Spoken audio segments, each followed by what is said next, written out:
Hai semua, perkenalkan nama aku Khaira Susabila Tarigan dari kelas 10 IPS 1. Hari ini aku akan menceritakan hikayat Saijan dan ikan todak. Pada zaman dahulu, ada seorang datu yang sakti mandraguna sedang bertapa di tengah laut. Namanya Datu Mabrur. Ia bertapa di antara Selat Laut dan Selat Makassar. Siang malam ia bersama di batu karang, di antara percikan buih, debur ombak, angin, gelombang, dan badai topan. Ia memohon kepada Sang Pencipta agar diberi sebuah pulau. Pulau itu akan menjadi tempat bermukim bagi anak cucu dan keturunannya kelak.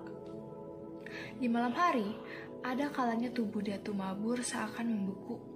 Cuaca dingin, angin, hujan, embun, dan kabut menyelimuti tubuhnya.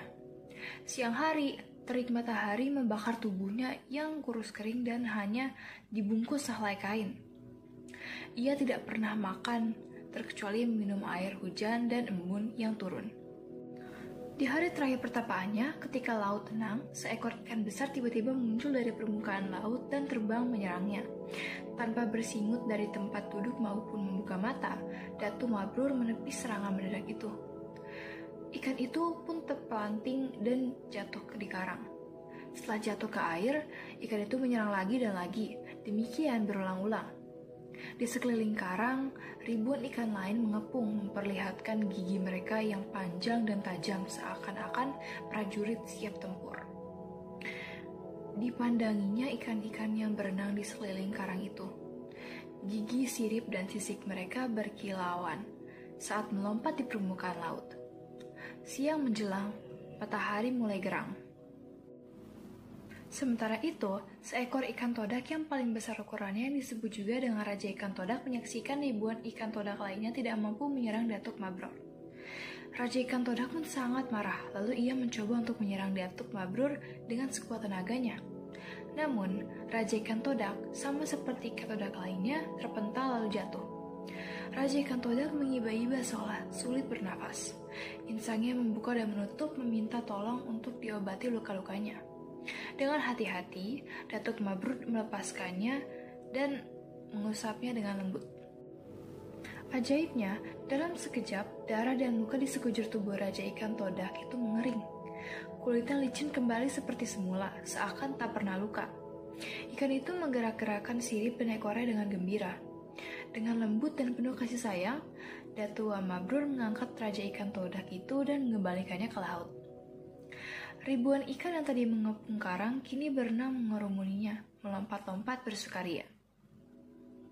Setelah lompatan ketiga, Raja Ikan Todak bersama ribuan ikan yang mengiringinya menyelam ke dalam lautan.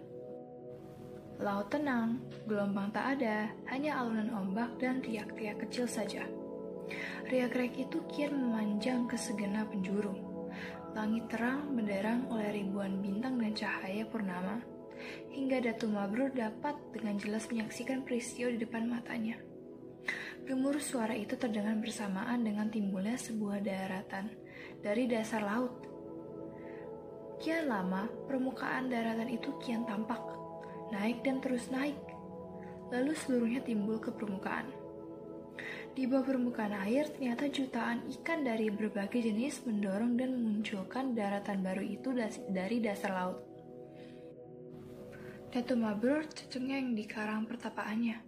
Raja Ikan Todak telah memenuhi sumpahnya. Bersamaan dengan terbitnya matahari pagi, daratan itu telah timbul sepenuhnya. Berupa sebuah pulau, lengkap dengan ngarai, lembah, perbukitan, dan pegunungan. Tanahnya tampak subur, pulau kecil yang makmur. Datu Mabrur senang dan gembira. Impiannya tentang pulau yang akan menjadi tempat tinggal bagi anak cucu dan keturunannya telah menjadi kenyataan. Permohonannya telah dikabulkan. Dengan memanjatkan puji dan syukur kepada Sang Pencipta, ia menamakannya Pulau Halimun. Pesan moral yang dapat saya sampaikan dari hikayat ini adalah jangan pernah menyerah dalam mencapai tujuan. Sekian dari saya, mohon maaf bila ada kesalahan dalam ucapan. Terima kasih atas perhatiannya. Sampai jumpa lagi.